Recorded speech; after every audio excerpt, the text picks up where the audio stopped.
बेळगावहून महाराष्ट्रासाठी बस सेवा सुरू करावी या मागणीसाठी सोमवारी कर्वे शिवरामे गौडा गटाच्या कार्यकर्त्यांनी प्रवासी मंदिराजवळ आंदोलन करून केएसआरटीसीच्या विभाग नियंत्रकांना निवेदन सादर केले। भाषिक वाद हा आमचा एमईएस आणि शिवसेनेचा आहे, त्यामुळे प्रवाशांना त्रास होऊ नये, त्वरित बस सेवा सुरू करावी अशी मागणी करण्यात आली। ಕರ್ನಾಟಕ ರಾಜ್ಯದ ಇವತ್ತಿಂದ ಕರ್ನಾಟಕ ಮಹಾರಾಷ್ಟ್ರ ಬಸ್ ಅನ್ನು ಬಿಡುಗಡೆ ಮಾಡಬೇಕಂತ ಹೇಳಿ ಕರ್ನಾಟಕ ರಕ್ಷಣಾ ವೇದಿಕೆ ನಿರಂತರವಾಗಿ ಎಚ್ಚರಿಕೆಯನ್ನು ಕೊಡ್ತಾ ಇದೆ।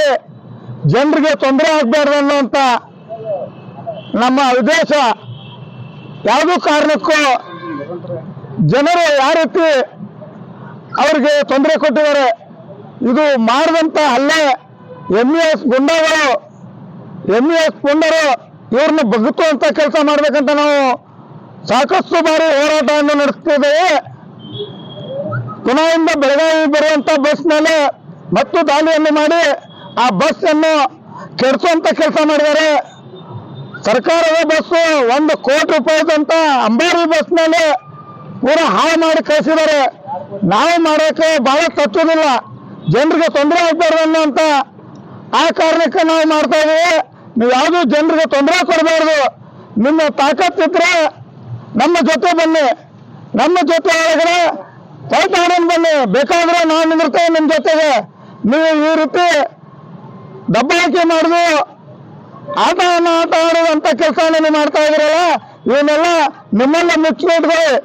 ನೀವೇನು ಮಹಾರಾಷ್ಟ್ರ ಬಸ್ಸಲ್ಲಿ ನಾವು ಬಿಡೋದಿಲ್ಲ ಅಂತಂತ್ರಿ, ಮೊದಲನೇದಾಗಿ ನಿಮ್ಮ ಬಸ್ ಮೊದಲು ಸರಿಯಾಗಿಲ್ಲ, ಆ ಡಕೋಟ ಬಸ್ಗಳನ್ನು ಅವ್ರು ಸರಿಯಾಗಿ ಮಾಡಿ ಬಿಡುವಂತ ಕೆಲಸ ಮಾಡಿ। ನಮ್ಮ ಬಸ್ ನಾವು ಇಟ್ಕೊಂತೀವಿ, ನಿಮ್ಮ ಬಸ್ ನೀವು ಇಟ್ಕೋರಿ ಅಂತ ಹೇಳ್ತಾ ಇದ್ರಲ್ಲ, ನಮ್ಮ ಬಸ್ ಅನ್ನು ನಿಮ್ಮೆಲ್ಲ ಬರೋದಕ್ಕೆ ಆ ಬಸ್ ನಲ್ಲಿ ಓಡಾಡುವಂತ ನಿಮ್ಮ ಜನನ ಓಡಾಡ್ತಾ ಇದ್ರಿ, ಆ ಬಸ್ಗೆ ನೀವು ಯಾಕೆ ತೊಂದರೆ ಕೊಡ್ತಾ ಇದ್ರಿ? ಮಸಿ ಬಿಡೋದು, ಭಗವ ಧ್ವಜ ಹಾರಿಸೋದು ಇವನ್ನೆಲ್ಲ ಬಿಡಿ। ನಿಮ್ಗೆ ಒಂದು ಗಾಡಿ ಬರ್ಬೇಕಾದ್ರೆ ಮೊದಲೇ ಸರಿಯಾಗಿ ನೀವು ನೋಡ್ಕೊಳ್ಳಿ। ನಾವು ಮನಸ್ಸು ಮಾಡಿದ್ರೆ ನಿಮ್ಗೆ ಒಂದು ಗಾಡಿಯನ್ನು ದಾಟೋದಿಲ್ಲ, ಆ ರೀತಿ ನಡೀತಾ ಇದ್ರೆ ನಾಳೆ ಹೋರಾಟ ಸಾವಿರಾರು ಜನ ಲಕ್ಷಾಂತರ ಜನ ಸೇರ್ತಾ ಇದ್ದಾರೆ ನಾಳೆ। ಆ ಟೈಮ್ನಲ್ಲಿ ನಿಮ್ಮ ವಾಹನ ಮೇಲೆ ಏನೋ ದಾಳಿ ಆಗ್ತಿದೆ ಅನ್ನೋದು ಗೊತ್ತಾಗ್ತಿಲ್ಲ, ನಾವು ಆಗ್ಬಾರ್ದು ಅನ್ನೋಂತ ನಿಮ್ಗೆ ಹೇಳ್ತಾ ಇದೀವಿ। ನೀವು ನೇರವಾಗಿ ನಮ್ಮ ಬಸ್ನಲ್ಲಿ ಏನಾರು ನೀವು ದಾಳಿ ಮಾಡಿದ್ರೆ ನಿಮ್ಮನ್ನ ಬಗ್ಗೆ ಬಿಡುವಂತ ಕೆಲಸ ನಾವು ಕರ್ನಾಟಕ ರಕ್ಷಣಾ ವೇದಿಕೆಯನ್ನು ಮಾಡಬೇಕಾಗಿತ್ತು ಅಂತ ಹೇಳ್ತಾ ಇದ್ದೀನಿ।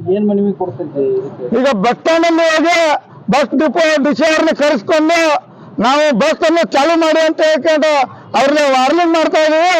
ನೀವು ಬಸ್ ಅನ್ನು ಮುಚ್ಚಿಡುವಂತ ಕೆಲಸ ಮಾಡಬೇಡಿ, ಆ ಬಸ್ಗಳನ್ನು ಹೊರಗಡೆ ಬಿಡಿ, ಜನರಿಗೆ ತೊಂದರೆ ಕೊಡಬಾರ್ದು ಅಂತ ನನ್ನ ಅಭಿಪ್ರಾಯನ ಹೇಳ್ತಾ ಇದ್ದೀನಿ। ಅಲ್ಲ, ಅಲ್ಲಿ ದಾಳಿ ಮಾಡ್ತಾ ಇದಾರಲ್ಲ ಬಿಟ್ರೆ ಅಲ್ಲಿ ಮಹಾರಾಷ್ಟ್ರದವರು ದಾಳಿ ಮಾಡಿದ್ರೆ ನಾವು ಅವ್ರಿಗೆ ತಕ್ಕ ಪಾಠವನ್ನು ಕಲ್ಸಕ್ಕೆ ನಾವೆಲ್ಲ ರೆಡಿ ಆಗಿದ್ದೀವಿ। ಆದ್ರೆ ನಮ್ಮವರು ಯಾರಾದ್ರೂ ಒಂದರ ಮಹಾರಾಷ್ಟ್ರ ಬಸ್ ಮೇಲೆ ಯಾರೋ ದಾಳಿ ಮಾಡಿದಾರ ನೋಡಿದ್ರೆ ಯಾರು ಮಾಡ್ತಾ ಇಲ್ಲ। ನಾವು ಯಾಕೆ ಜನರಿಗೆ ತೊಂದರೆ ಕೊಡಬಾರ್ದು ಅನ್ನೋಂತ ಆ ಕಾರಣಕ್ಕೆ ನಾವು ಮಾಡ್ತಾ ಇದ್ದೀವಿ। कर्नाटक सरकारच्या बसेसवर शिवसेनेचे कार्यकर्ते शाई फेकून नुकसान करत आहेत। त्यांना खरेच ताकद असेल तर थेट समोर येऊन सामना करावा। अशा गुंडगिरीपुढे कन्नडिगे कधीही झुकणार नाहीत असे वाजिद हिरेकुडी यांनी ठणकावून सांगितले। राजशेखर हिरेमठ, KMM मराठी, बेळगाव।